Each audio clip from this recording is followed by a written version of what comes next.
Olá, boa noite, paz seja convosco. Nós estaremos tratando uma série de 5 mensagens debaixo do tema Ferramentas para esculpir a nossa fé. Para isso eu gostaria de orar contigo. Pai amado e querido, queremos te pedir nessa hora o Espírito Santo de Deus que assenta-te conosco, nos ensina em nome de Jesus. Amém. Tempos de crise, tempos de fé. Muitas vezes a nossa fé é como uma grande pedra, que nós olhamos nela e não vemos beleza alguma. Mas eu quero dizer que em tempos de crise, Deus usará ferramentas para esculpir a nossa fé. E a primeira ferramenta que Deus poderá usar para isso será ouvir um não da parte de Deus. Mas o que é fé? Fé, a Bíblia diz que é a certeza das coisas que não se vê, mas se espera. Quando nós oramos pela fé, nós esperamos sempre ter uma resposta positiva. Mas eu quero dizer para você que a fé não é gerada apenas quando nós ouvimos pronto, está aqui, pedido atendido. Eu quero dizer que se a sua fé se limita a estar viva apenas quando você ouve sim de Deus, então na verdade reflita se é fé ou apenas conveniência. Mas Deus tem sua forma de agir quando precisa gerar algo em nós. E Ele não faz de qualquer jeito, porque na verdade Ele é como um artista a esculpir uma escultura. Mas o que é esculpir? Esculpir é imprimir, entalhar, desenhar determinada figura em alguma matéria, como por exemplo madeira, pedra, ferro e etc. E para esculpir é necessário ao menos 2 ferramentas: martelo e formão. E para isso se exige força, marteladas, impacto, para que seja revelada a qualidade do material que está abaixo da superfície. Mas há também momentos em que se exige leves toques para que o desenho possa aparecer. Mas agora, sendo bem direta, Deus pode usar essa ferramenta, um não. Deus pode usar uma resposta negativa para esculpir a fé em você. Mas tudo vai depender da maneira como você vai reagir diante dessa resposta negativa. Vejamos um grande homem para o qual o Senhor disse não. E qual foi a sua reação?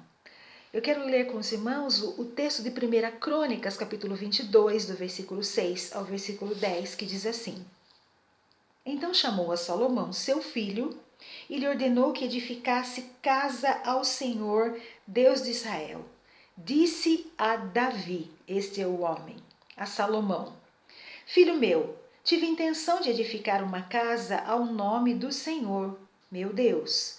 Porém, a mim me veio a palavra do Senhor dizendo: Tu derramaste sangue em abundância e fizeste grandes guerras. Não edificarás casa ao meu nome, porquanto muito sangue tem derramado na terra na minha presença. Eis que te nascerá um filho, que será homem sereno, porque lhe darei descanso de todos os inimigos em redor. Portanto, Salomão será o seu nome.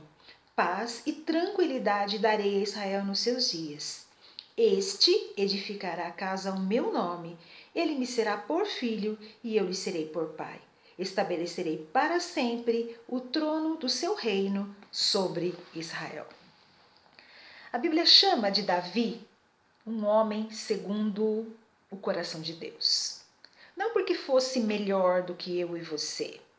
E não porque não errava, mas porque quando errava ele se arrependia de verdade e se via atitudes concretas e mudança de direção.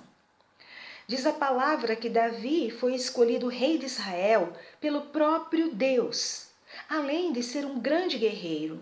Ele foi chamado desde jovem para defender o povo. Aliás, ele fez isso durante todo o seu reinado, que foi cerca de 40 anos. Digamos que Davi fez todo o trabalho pesado. E após isto, a Bíblia disse que Deus deu descanso, a terra ficou em paz. Então, Davi, ele decide edificar um templo, a casa do Senhor, pois até então havia apenas a tenda do tabernáculo onde ficava a arca. Mas qual não foi a surpresa de Davi, quando Deus disse a ele: Você não edificará casa ao meu nome, porque derramou muito sangue na terra. Davi foi um guerreiro chamado por Deus. E na verdade, era uma questão de sobrevivência naquele tempo. E Deus diz a Davi, um homem segundo o seu coração, um redondo não. Então eu quero que você pense comigo primeiro. A fé será esculpida no seu e no meu coração, de acordo com a reação que tivermos diante de um não. Talvez eu e você diríamos, mas não é justo. Ele fez o trabalho pesado, livrou dos inimigos e agora, em tempo de construção de algo belo, ele é excluído? Meu querido, entendamos. Cada um de nós está aqui para um propósito determinado. E a maneira como Deus vai gerar fé no meu e no seu coração pode não ser a maneira que esperamos. Talvez seja dizendo não. Mas a pergunta que não quer calar: você continuará a amar a Deus, mesmo que Ele te diga não? Vamos à prática. Se Ele te disser, você não vai ficar no emprego nesta crise que estamos vivendo. Se Ele te disser, eu não vou te livrar da doença, mas eu vou te livrar na doença. Se ele disser, eu não vou prosperar o teu negócio hoje porque eu tenho outros planos para você. Ou ainda se ele te disser, a faculdade que era o teu sonho, mas não é para agora. E alguém pode me perguntar, Denise, como aceitar os nãos da parte de Deus? Meu amado, não é porque ele disse não que ele não te ama. Na cruz, ou melhor, antes de passar pela cruz, Jesus, em oração ao Pai, disse: se possível, passa de mim esse cálice. E Deus diz não. Mas não é porque ele disse não que ele não amava o Filho e não amava a nós. Ao contrário. Como aceitar os nãos da parte de Deus?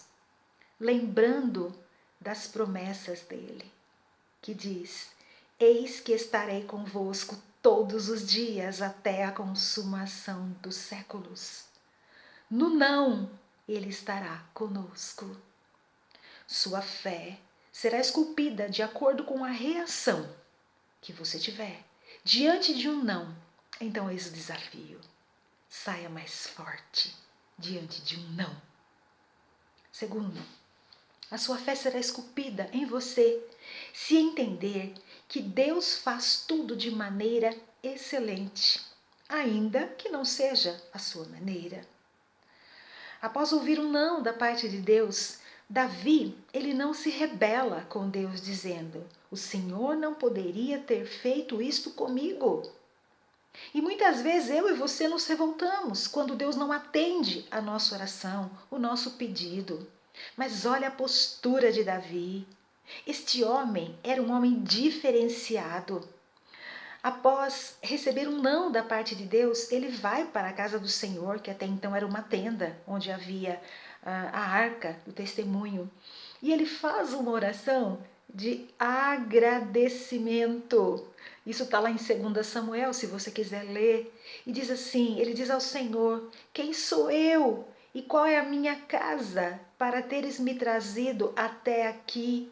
Ou seja, ele está dizendo: o que mais eu posso querer, Senhor? Eu já fui muito longe com o Senhor, eu me tornei rei de Israel.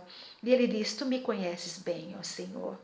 E mais, ele diz assim: agora, pois, ó Senhor, quanto a esta palavra que disseste que eu não construiria o templo, acerca da tua casa, confirma para sempre como falaste. Irmãos, que postura é essa? Manso, obediente. E nós, quando Deus diz não, nós deixamos de ir à casa do Senhor, nos revoltamos. Eu quero dizer uma coisa: obediente é aquele que sabe receber um não e continua fiel. Talvez você fique abatido pelo não, mas lembre-se da palavra de Deus. Espere em Deus, pois ainda o louvarei pelo não.